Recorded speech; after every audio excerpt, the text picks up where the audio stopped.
Hey you guys, welcome back to another video. Today's video is we're going to do a bit of manifestation in our work. So this is about the scaredy cat shadow. This is one of the biggest blocks and shadows in manifestation, and it's why a lot of people haven't manifested after so long. They're constantly worried about why they haven't manifested yet. Or it might even be that they've manifested things in the past. For instance, you've manifested things in the past, but now you're wondering, okay, but why can't I manifest this next thing? And you're wondering, well, what inner work can I do around it? What shadow work can I do so that I can identify this block that's blocking me?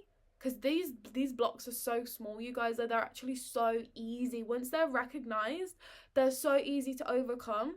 You just have to recognize it first. That's the biggest step here, is recognizing it. Then we can do the work to actually overcome it. So this is what I call the scaredy cat shadow, and you'll see why. So 3 ways in how you're going to be able to identify this, 3 signs rather that you've got it. The first one is when you think about your desire at random parts of the day, you contract a little bit. This shows that this desire is outside of your comfort zone. When you think of it, it's triggering your nervous system a little bit. So when you're out and about and you're on high alert, maybe you're in beta or alpha or any of those brainwave states, you aren't relaxed, you aren't comfortable. So your mind can't handle as much. Well, this is your true state, because most of the time you are in alpha and beta, right? This is your most dominant brainwave state. Unless you're constantly in a meditative state, in which case you're in constant theta, right? But let's be real, most of us aren't like that. So when you think of it, you will feel yourself contract a little bit, and you're like, it kind of feels a little bit uncomfortable. And like I said, that's because it's slightly out of your comfort zone. It's slightly out of your self-concept. So you really only feel comfortable with it fully when you're relaxed. So when you're in your normal mode, it's triggering your nervous system, but when you're relaxed, you can hold more because you're more in that theta brainwave state, you're more relaxed, you're more open. That's when you can really imagine it. And this is what I call the positive conditioning shadow as well, because we are positively conditioned to imagine our dreams and our desires when we're relaxed, when we're at nighttime or chill in bed, when we're in our comfort zone in our house. And we think we can manifest really easily because we're in this positive environment and we're used to imagining big things then. But then it gives us this false recognition of our abilities and the false sense of manifestation, when really the true state of how our mind is reacting to the manifestation is actually in the mode that we're normally in, which is most of the time when we're out and about doing things around the house and everything. So we think we're manifesting great, but then we get back to our normal day to day and we think of the manifestation and we're actually contracting because it's outside of our comfort zone, right? So that is the first sign when you're actually contracting a little bit. So if you feel that contraction, if you feel that uncomfortableness, that's a sign that it's out of your comfort zone and you're actually scared of manifesting it a little bit, it's a little bit fearful. Then number 2 is you've been manifesting it for longer than a year. And a year is actually quite a long time for manifestations to happen. So if for instance, if it's been on your vision board multiple times, or you find yourself constantly putting it over to the next year and the next year, and you come up with reasons on why this is fine and it's just it's coming eventually, which we'll get onto in the next point. So if it's been on your vision board multiple times, a good journal prompt that I want you to ask yourself is, why don't I align with this yet? Because if it's been on your vision board for more than a year, it's because you haven't actually up-leveled enough to align with it yet. You haven't up-leveled yourself enough to actually align yourself with that desire yet. And then by getting to truth on why you don't align with it yet, then you can start asking yourself, what can I now do to actually align myself with that desire? How can I overlap this reality with the one that I'm going to and want to go into? Because unless you up-level yourself through the manifestation inner work, then you won't be aligning yourself with the desire, and then it's still going to be outside of your comfort zone, outside of what you believe you can achieve and what you deserve. And that's not what we want. We want to be aligned with it, right? You'll only receive what you think you can receive. So then, number 3 is it's a big goal to you. So if you say, like, on a daily basis, when you're describing it, you're like, oh, this is a big goal for me. Like, I have this massive goal I'm aiming for. Avoid the word big, because that's telling you that it's outside of you.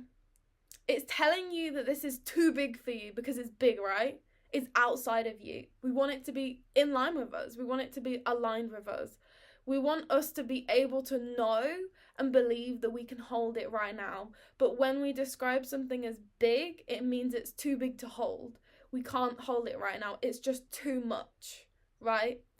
And if you had it now, you'd probably self-sabotage because it's too big and too scary for you. And we don't want to be self-sabotaging. So we don't want to be using the word big. We don't want to be using the word, oh, it's a big goal. It's quite a big ask. Like, I'm working towards it, right? No, we're not working towards anything. We are literally just doing inner work to elevate our being so that we can be aligned. And that's why it's so important to take aligned action rather than just action, because action often comes from our minds, like our analytical, logical minds. So this is why it's so important to not think about the how on how you're going to manifest something, because when you start thinking, right, you start thinking about the how, you start to come up with a logical explanation, and a lot of the times the universe doesn't, it defies logic. The universe knows the shortest and most seamless, least resistant path to get there, sometimes so much so that your mind couldn't even comprehend it.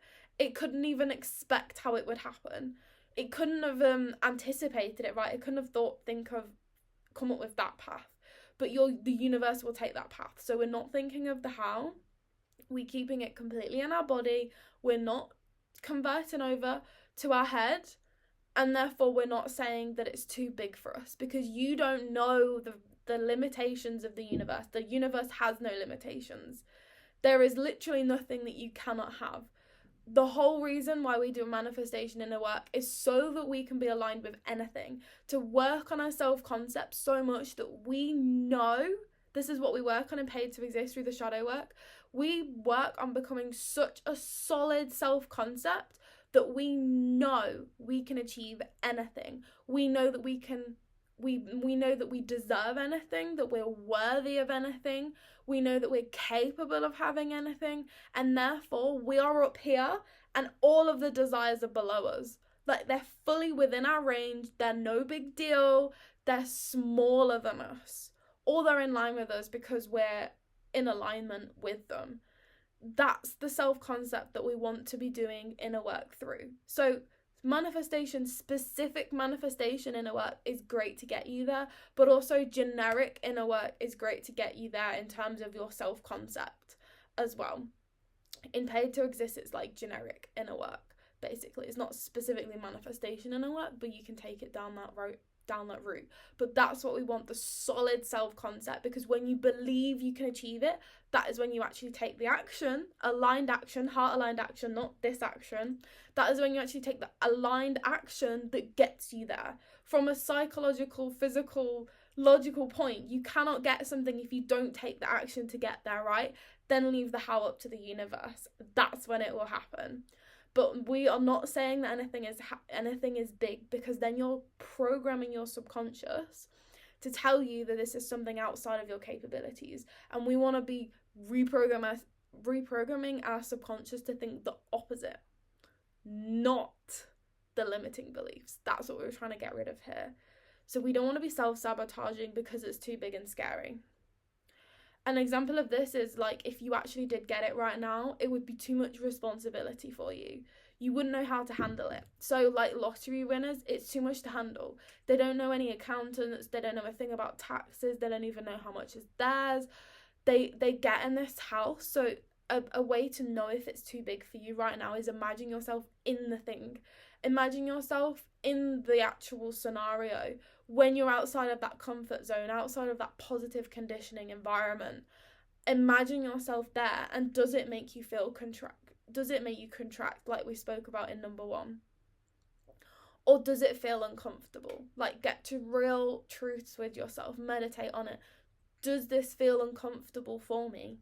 Because if it feels uncomfortable for you, or maybe it makes you feel like you would be seen too much. So a lot of people, when they win the lottery, if you imagine yourself right now winning the lottery, you might initially think that would be cool, but then you start to think of it and get to truths with yourself through the self-awareness, instead of just passing it off as another thought and being like, whatever, we'll just think positive thoughts and that's it, la-di-da-di-da, right? When you actually start getting to truth with yourself, you think, oh my god, I'm actually like really scared of winning the lottery because I would be seen way too much. My whole family, I'd be in the spotlight. What if the newspapers saw me? What if people start seeing me in my massive house pulling up and they start giving me the evils, and I start to get known in my town as that person that won so much money and now everyone's giving me evil eye? Like, you would actually hate it maybe, right? That is how we need to get to truths with, how do I feel? How would I feel when if I manifested this thing? And if you have any feeling of uncomfortability, it means there's some sort of container issue there. It's outside of your self-concept. It's outside of your elastic band. There's something that we need to be working on to align ourselves with that goal. If you already had £1 million and then you won £1 million in the lottery, you would be aligned with it already. Not on a financial level, like, oh, I already have £1 million, so I'm aligned with it. But on a psychological basis, you already align yourself with a person that can hold millions. So now this extra million means nothing to you. Even though you've just doubled your net worth, that is just normal to you. That is what we want to be working on in the self-concept, to be able to hold anything, to be able to believe that we can have anything. And that's what we do through inner work, and that's what we also do in Paid to Exist.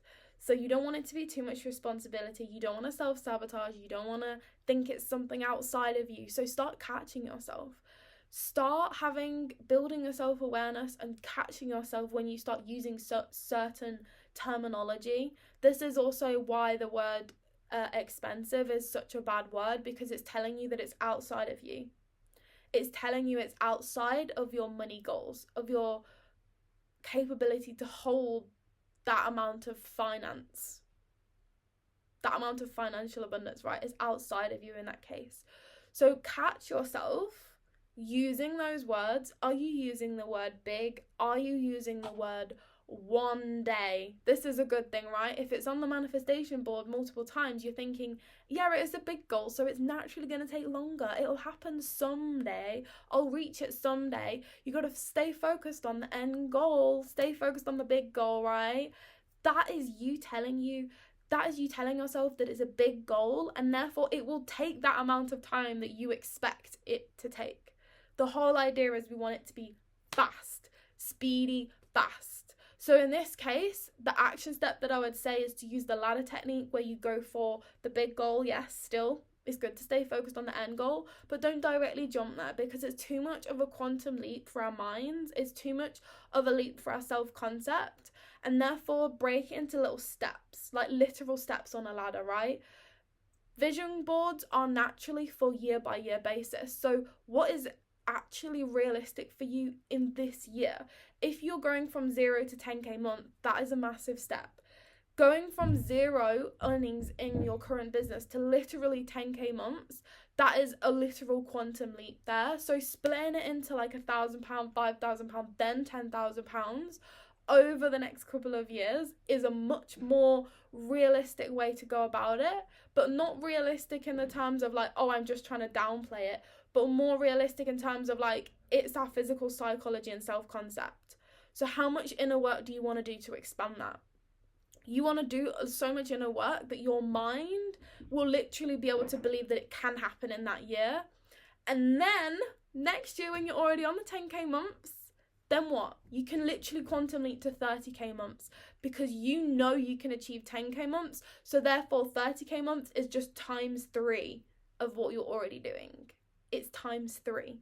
If you jump from 0 to 10k months now, if you're earning £1 from your current business, how many thousand times is 10k months? It's 10,000 times what you're already earning. That is how extreme it is for your self-concept. Whereas you're on £10,000 months through the ladder technique, you get there slowly. Then you go from 10k to literally 30k to literally 100k, because then it's only 3 times or 5 times or 10 times the amount. It's not 10,000 times. So this is why starting from the beginning, ladder technique is going to always be the best. And then once you've built up that self-concept and you're like, oh yeah, I've earned 10k months in a year, like I have a banging self-concept now, I believe I can achieve anything, then it's easier to quantum leap to the multiple £10,000 months.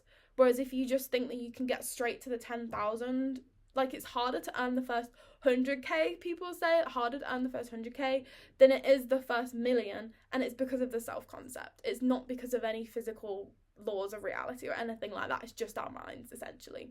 It's just this piece of meat in our minds, right, in our skulls. That's literally just it. So when people earn the first 100k, they get to the 100k and they're like, of course I can earn 500k. Like, I've earned 100k already. Like, are you kidding me? Timesing it by 5, yes, that's easy. Of course I can do that.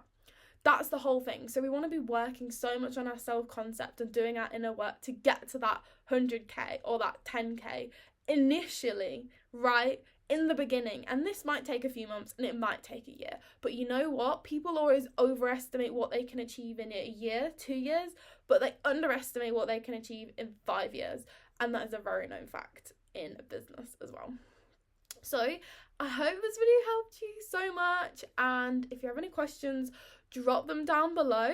But have a lovely day, and I'll see you in the next one. Bye.